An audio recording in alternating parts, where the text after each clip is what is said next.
All right, it's a pleasure to be here at BU. It's my first time here. I've done, I think, almost every other Boston Law School, but it's good to be at this one.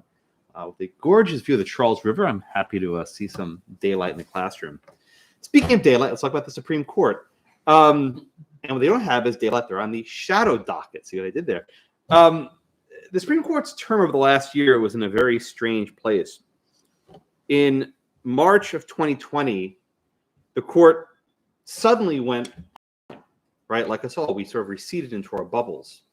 And for about a year and a half, the justices had no in-person meetings. Indeed, other than Justice Ginsburg's memorial, they had no sittings at the court where they were all together in person.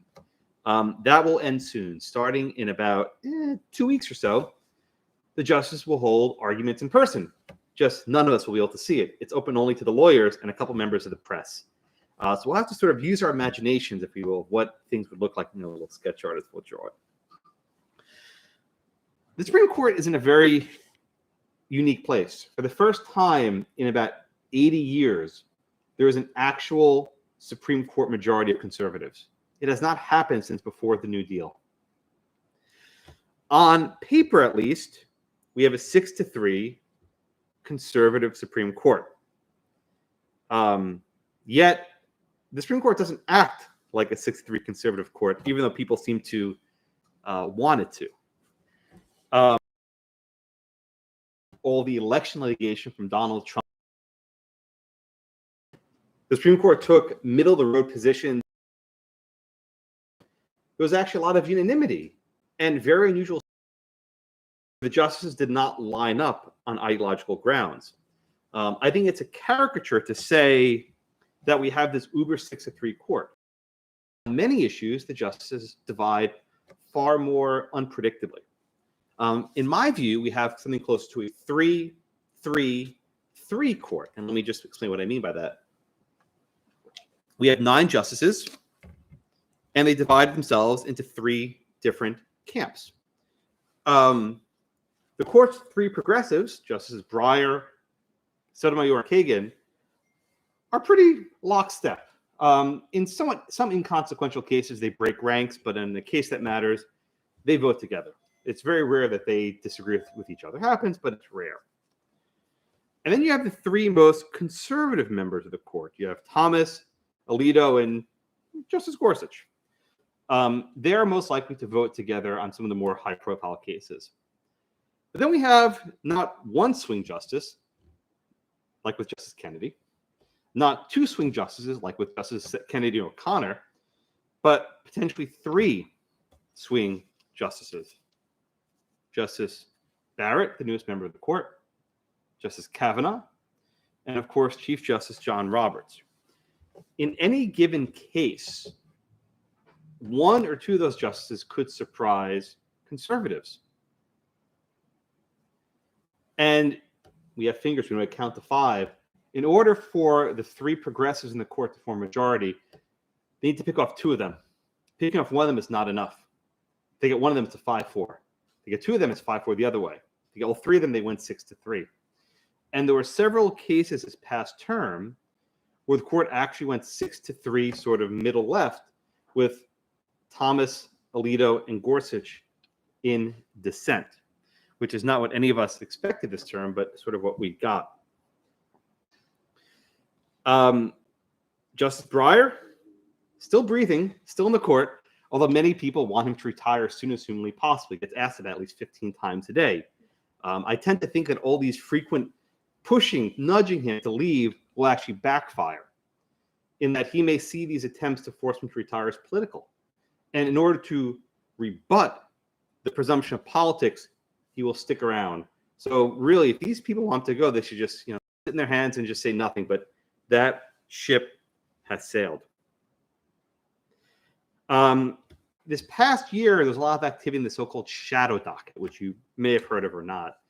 Usually, the Supreme Court reviews a case. They'll grant certiorari, get full briefing, argue it a couple months later, and then decide it a few months after that. So the entire process can take up to a year from the time the briefs are filed until the case is decided. It's a very lengthy process.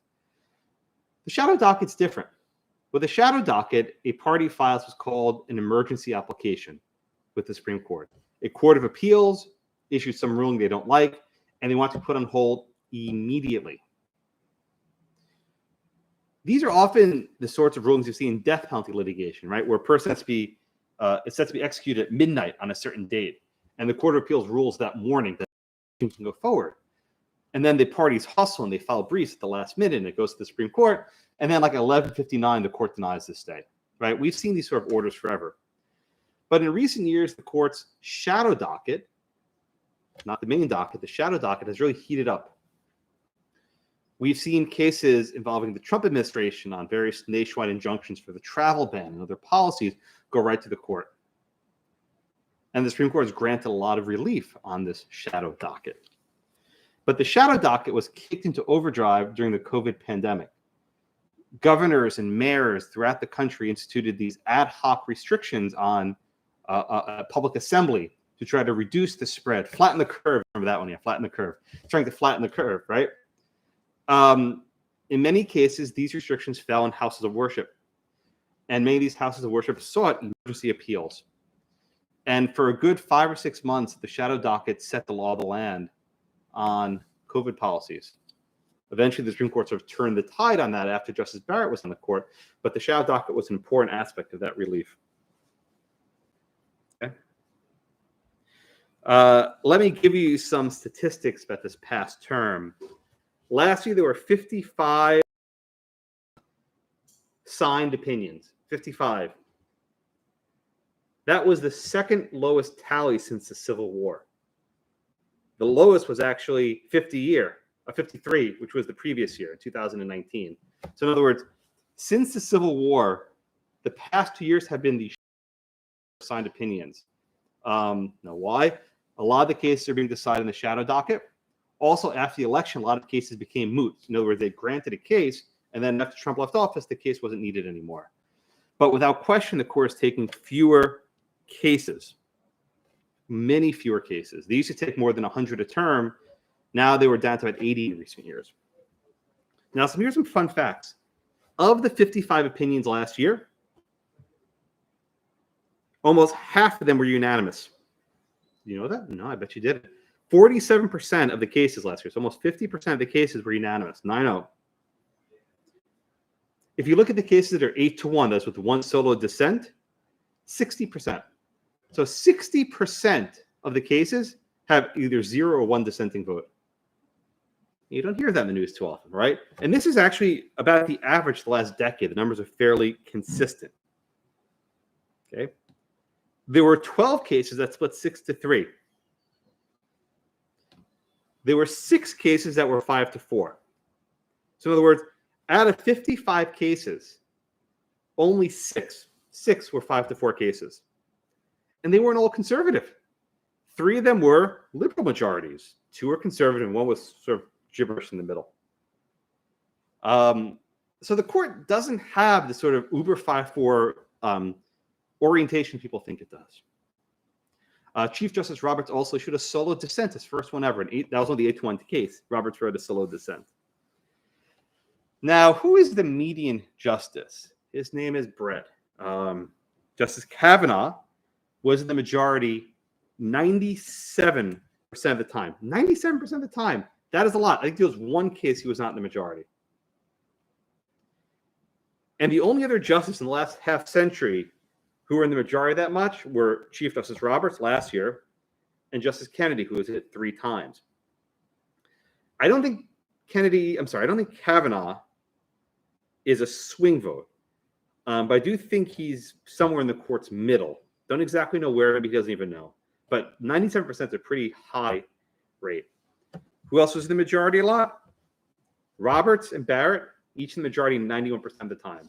So again, we say 3-3-3. Kavanaugh, Roberts, and Barrett are in the majority the most. They decide which way the court goes, left or right. Gorsuch, 90%. Who's in the majority the least?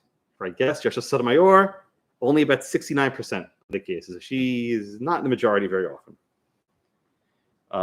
Who are the best buddies in the court? Roberts and Kavanaugh. They agree 94% of the time. Breyer, Kagan, and Sotomayor agree 93% of the time, so about the same.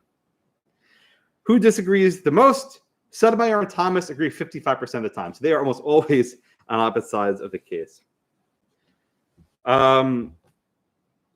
What I think these numbers convey is that you definitely have a conservative-leaning court, but this is not some sort of right-wing juggernaut that some people may think.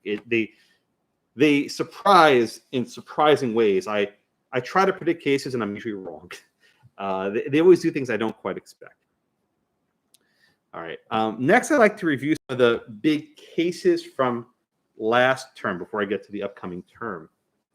A lot of the cases involve what I call Trump law. That is, cases that involve Donald Trump, and there were a lot of them. In fact, how many cases involve Trump that just sort of vanished after he left office? One was the Remain in Mexico policy, which you may have read about, which allowed DHS. Let me switch masks. This mask is giving me some, some difficulty. I am honoring good faith through schools policy. Professor Lawson gave me the rundown last night. So the Remain in Mexico policy allowed DHS to require certain people seeking asylum to stay in Mexico while they awaited their hearings. This was prior to COVID, but became very important during COVID to try to reduce the influx of people coming in. The court granted certiorari in October, so basically a month before the election. And then in February, Biden asked the government to take it off the calendar. As a result, the case just fell off the docket. Trump versus New York. This was a case involving the census. Again, this case sort of just faded away.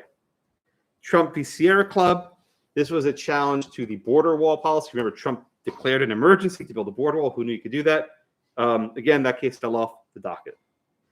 Department of Justice versus House Committee on Justice.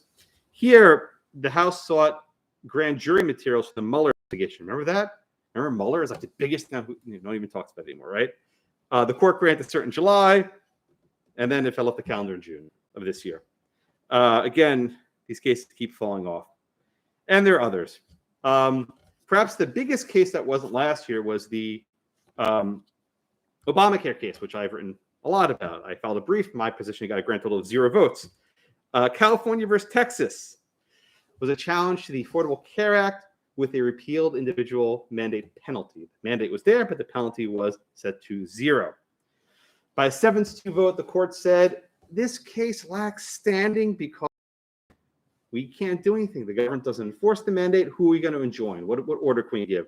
Therefore, there's no redressability. The case was dismissed. And my position, I did a brief for Cato, got a grand total of 0 votes, so I must be wrong. When I am too conservative for Clarence Thomas, I've crossed the threshold.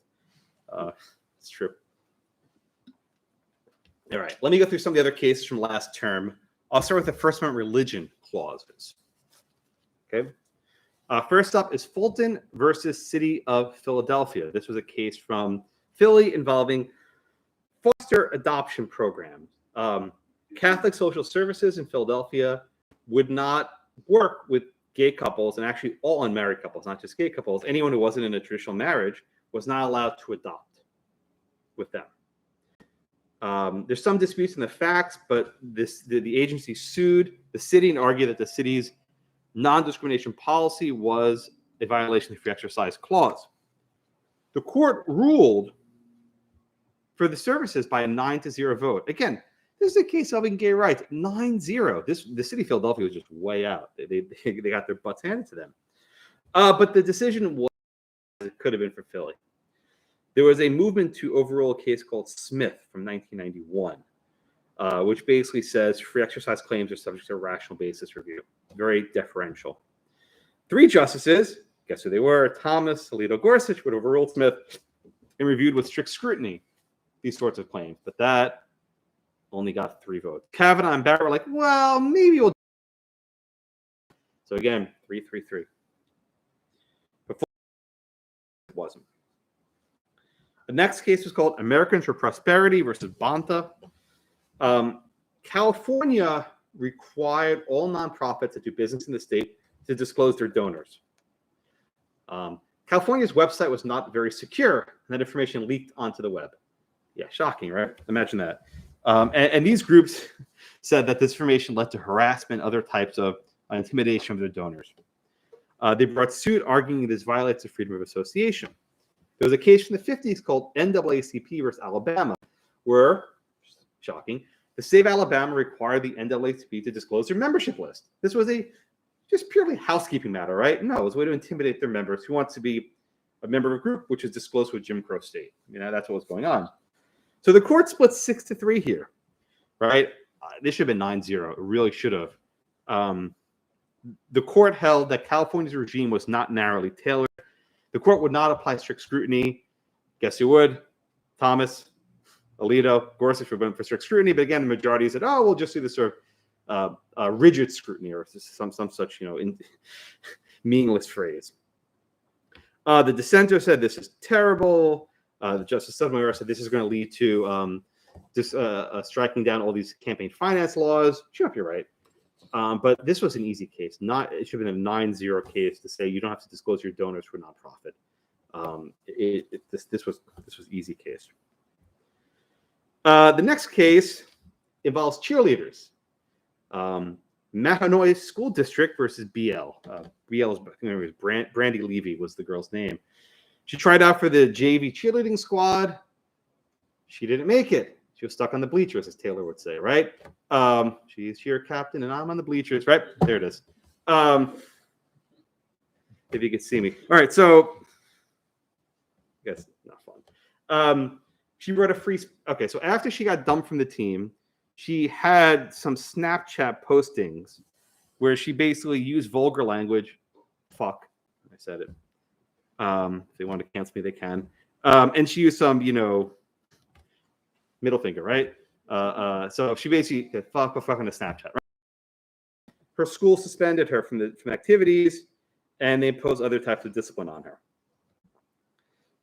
She brought a lawsuit arguing that the school violated her free speech rights under a case called Tinker versus Des Moines. Very, very famous free speech case in the 1960s. That case famously said that students do not surrender their free speech rights at the schoolhouse gates. Very, very famous case. The case also said that the school can impose discipline if speech imposes a substantial disruption on school activities.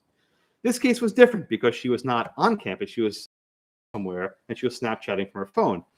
But all of her classmates saw the Snapchat, and of course, whatever happens off campus spills onto campus. People start talking about it. The court ruled 8-1. This one was not even close. Again, 8-1. The court ruled for the student. Only Justice Thomas dissented.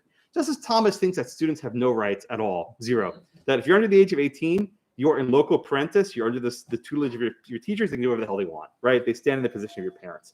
So Thomas thinks kids have no rights. So that was a predictable 8-1 vote. But the majority was by Breyer. Bless his heart. It was incoherent. He has this multi-factor test to decide when speech is permissible and to be punished. I don't know what that means. It gives no guidance to the lower courts. I think this case was harder than the justices let on. I think they had a lot of difficulty with it, so they just sort of as I say, threw spaghetti at the wall, so it stuck. And the actual opinion itself is quite awful. But this is the first time since Tinker that the court said a school punishment issue is unconstitutional. Okay, let's move on. All right. We had a couple big separation of powers cases that were quite significant.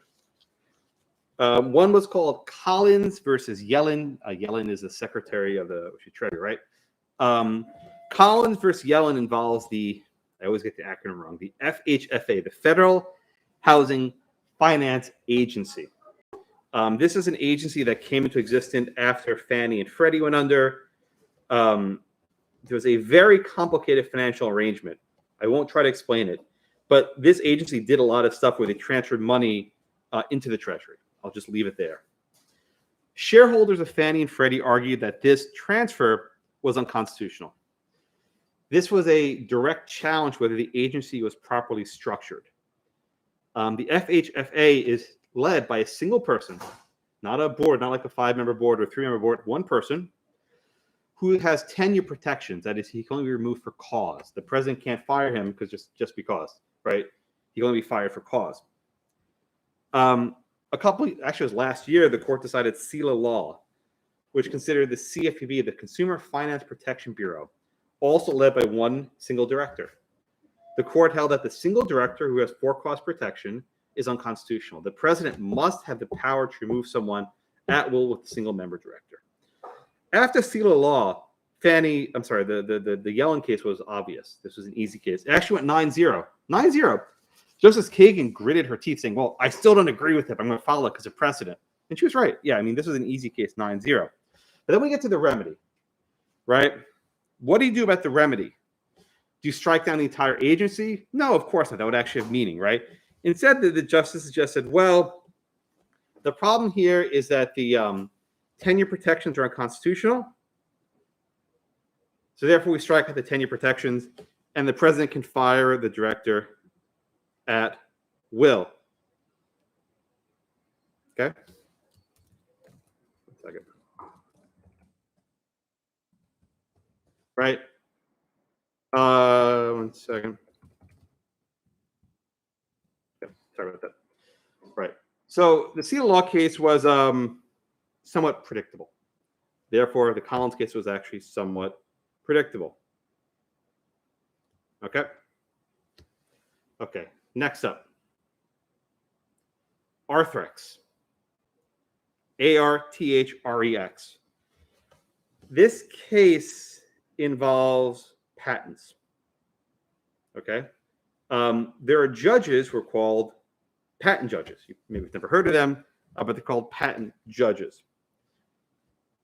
These judges are not appointed by the president, right? They don't go through Senate confirmation. Moreover, they are not subject to removal by the president.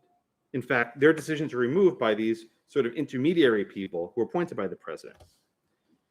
And the question is this structure unconstitutional? Can Congress shield these administrative judges from presidential removal? The court said no, right? You can't have this sort of insulation. But the remedy was very weird. They said, okay, we're not going to say these judges are unconstitutionally appointed. We're not going to say the president can fire them, but the director of the patent office can now these judges. So really, the president can't supervise them directly, but the president's subordinate can. This one went 5-4. And actually in dissent was actually Thomas and Gorsuch saying, this is ridiculous, go even further. It's like you're seeing the conservatives would go even further than the majority. My friends, I wish we had a really 5-4 radical court. We don't have, I'm sorry. Kidding. Right. We don't actually have a radical 5-4 court. It's this sort of myth that people use for various political purposes. All right. Next case, Brnovich, Brnovich. Brnovich, he's the Arizona Attorney General. Brnovich versus DNC, Democratic National Committee.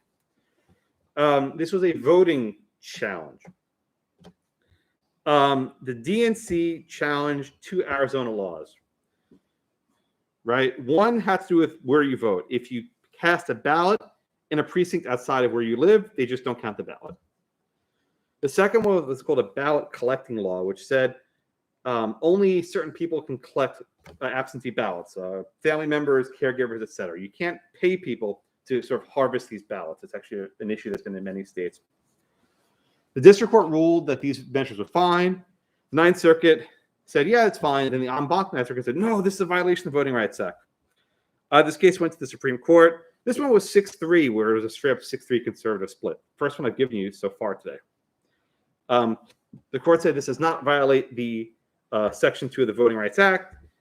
The court made a few remarks. It said, voting has certain inconveniences, right? Everyone has to vote. You have to put gas in your car, or buy a bus ticket, or pay. And they said that these sorts of restrictions are considered minor.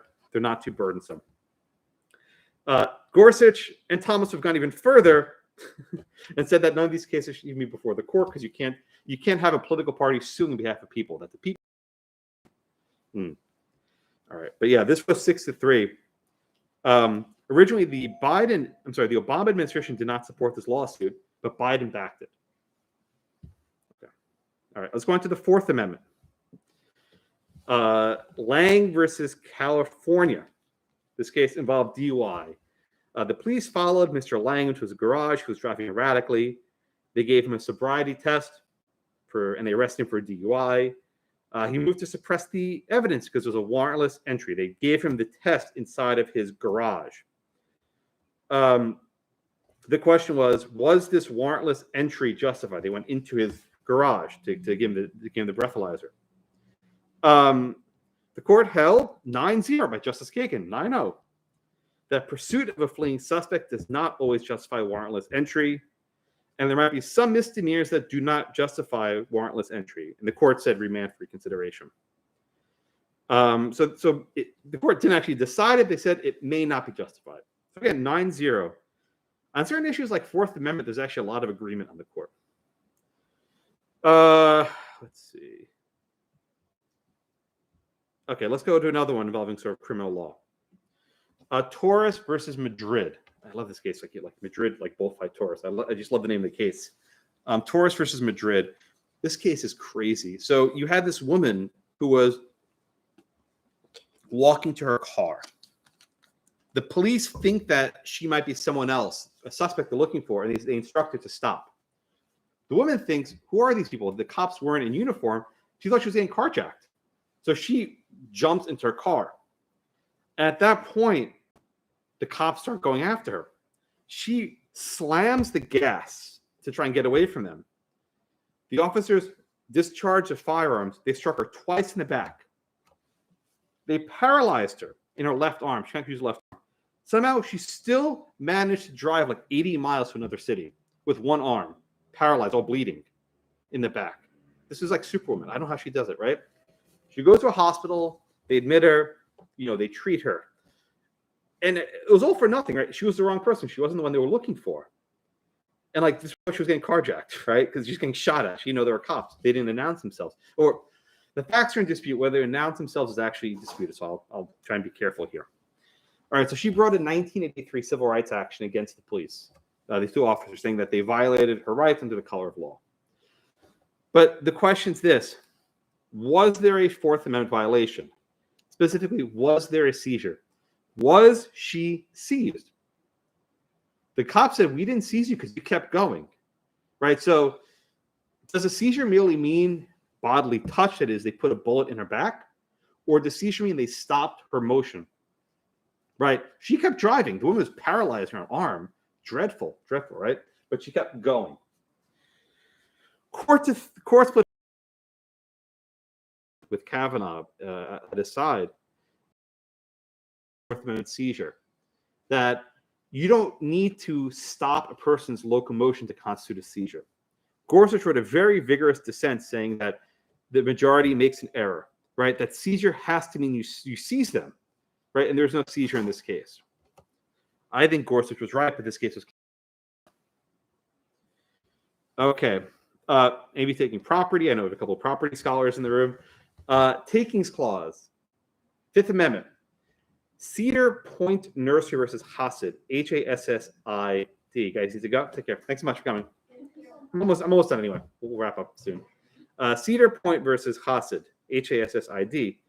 California has a law in the books for many years that requires farmers to grant access to union organizers up to 3 hours a day, up to 120 days a year, that the farmers must allow union organizers onto their property. The farmers brought a takings lawsuit that this was an unconstitutional taking without compensation, that they were being trespassed. This was a straight up 6-3. This was probably the most important doctrinal case of the term. I teach property as well as con law. The court's takings jurisprudence is an absolute mess. It's just garbage. This is I've ever read in my life. Without, I couldn't believe when I was reading it. He's not very transparent with what he's doing, but if you read carefully, he's picking the various strengths of the court's property cases, and he's bringing them into one case. He united every pro-property statement ever and made this ginormous precedent. I think this case is revolutionary. I think what Roberts is basically saying is once the government allows one of your property to taking, that's never been the law, but now it is. So this case, didn't get a lot of attention, but the taking scholars are flipping out. Good, right? But from a property perspective, this is a very cool decision. I mean, for union people, not so good. But who care about property rights, this is a huge case. All right, we're almost done, guys. Next term, what's coming up? We got some biggies, okay? Guns. Guns. We have New York State Rifle and Pistol Association versus Bruin, Bruen. This case considers whether the Second Amendment requires granting carry permits for self-defense. As things stand in New York now, to get a carry license, you need to have a special need, or a special justification. What's a special justification? You're friends with the mayor, you know the sheriff, right? You once flirted with Andrew Cuomo, right? You know, you have to. I'm mostly being facetious, but not really, right? If you're an important person, right? If you're like someone who actually has some influence with the local government, you're going to get your permit.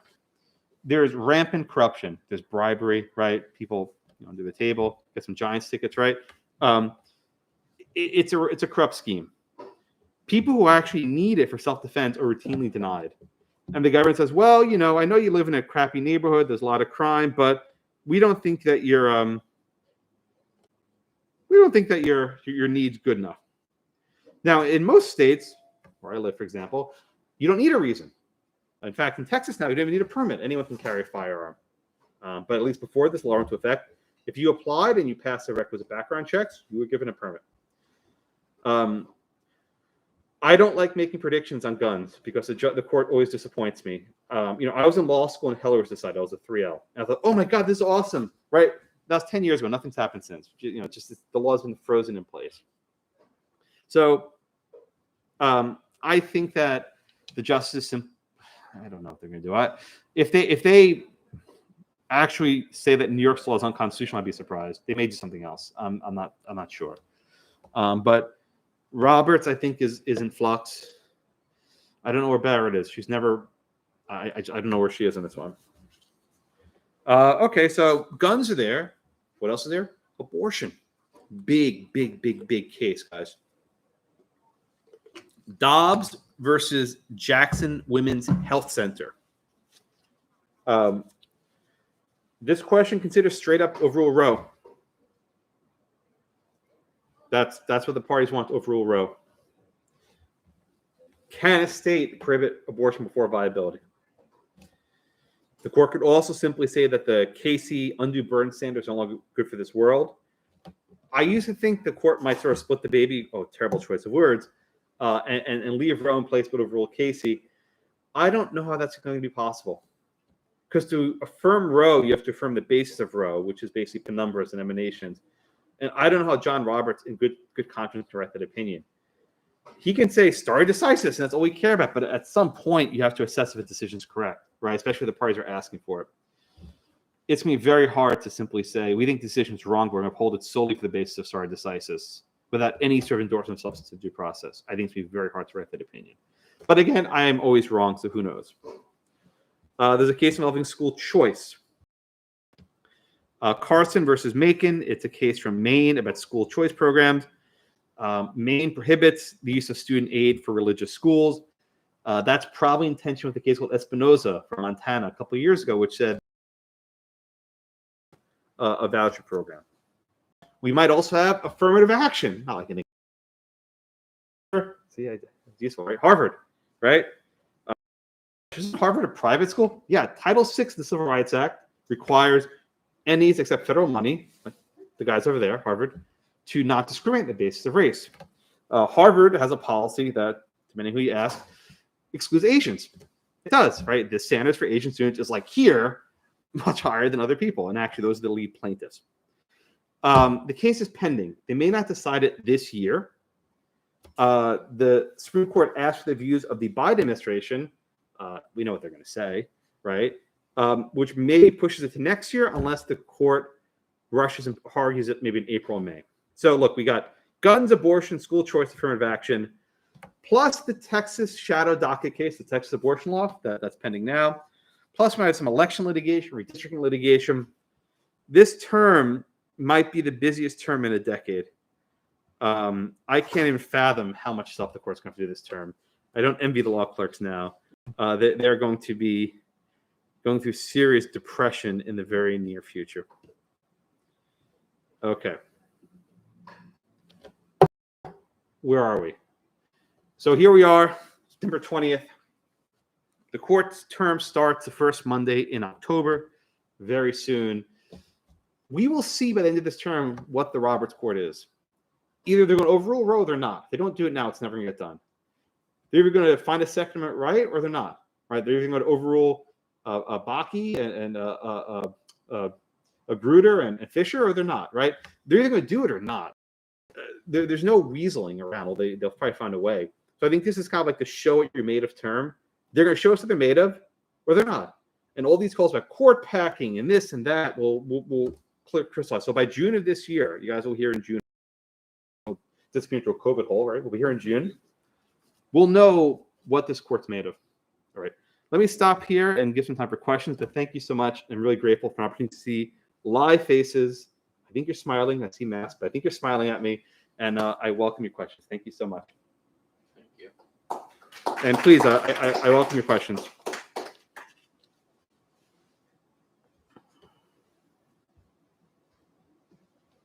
So I'm sort of curious how the decision for the Second Amendment case in New York might affect Massachusetts, for example. I haven't done a state firearm application. I have family members that, and even for just a normal, like just any sort of application, not even concealed carry, they ask for the reason why you need a firearm. So Yep. Would the impact of that decision be to basically remove all of that, or is it just sort of confined to the concealed carry context? Are you talking about to even have a license to keep a gun at home? I believe so. In Well, but they Massachusetts, can't that's the law. deny it for that reason, though. They might ask you that. That's not part of the determination, right? Okay. So let me just thank you for the question. Let me just explain a little bit. There are two types of firearm license that are relevant. Right? One is to keep a gun in your home, and one is to carry a gun outside your home. Right? Heller said that you have a right to keep a gun in your home regardless of the reason. So Massachusetts might ask you for your reason. I don't think they can use that for the basis of disqualification. Like say, I want to keep the gun and murder people, right? Or it's like it's because I have a thriving drug practice, marijuana business. It's illegal, right? But I'm a crack dealer. I need a gun. Don't write that on your application. But the other issue is involving carry, right? Carry a gun outside the home. That's where discretion comes in. Because unless you're like a private security guard or a VIP or a celebrity or something, you're not getting it. So if at that point, you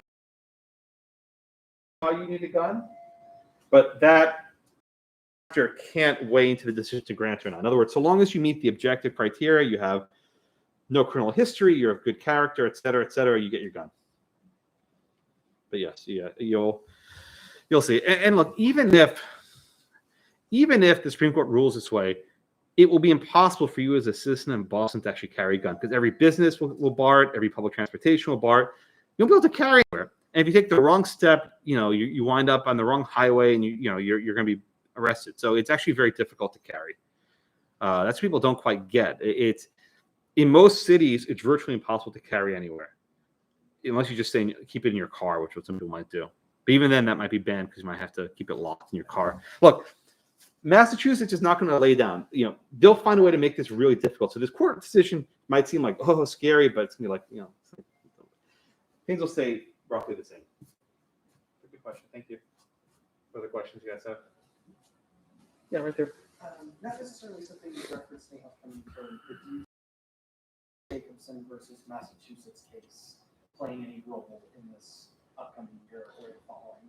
Well, it's funny you ask about that because we went to dinner last night. I have a very lengthy paper on Jacobson called The Irrepressible Myth of Jacobson. This is a poorly understood case. I think a lot of courts have read Jacobson to do far more than it actually does. This is a case about a state law that imposed a $5 fine.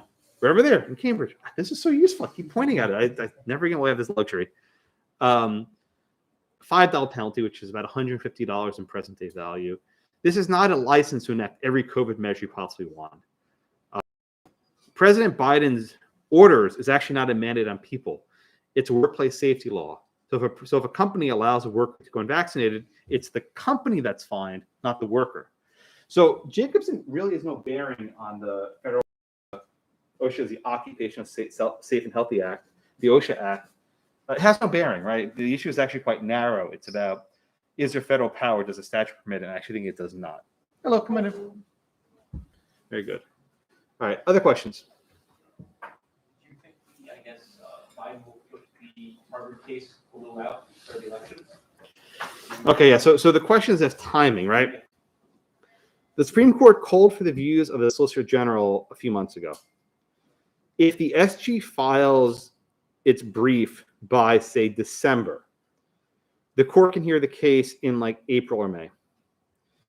If the SG files a brief in June, which is the other time they file, it'll have to be by next year. I don't know if the clerk or someone will make a phone call saying we'd like the brief by June, or we'd like the brief by December. I don't think if the court wants to hear it this year, they will make sure the SG promptly submits the brief. If they want to drag it out, then they just say nothing and let the SG take its time. Okay.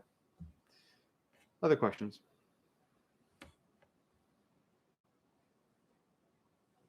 Nothing? All right. Well, thank you so much for your attention. I'm very grateful.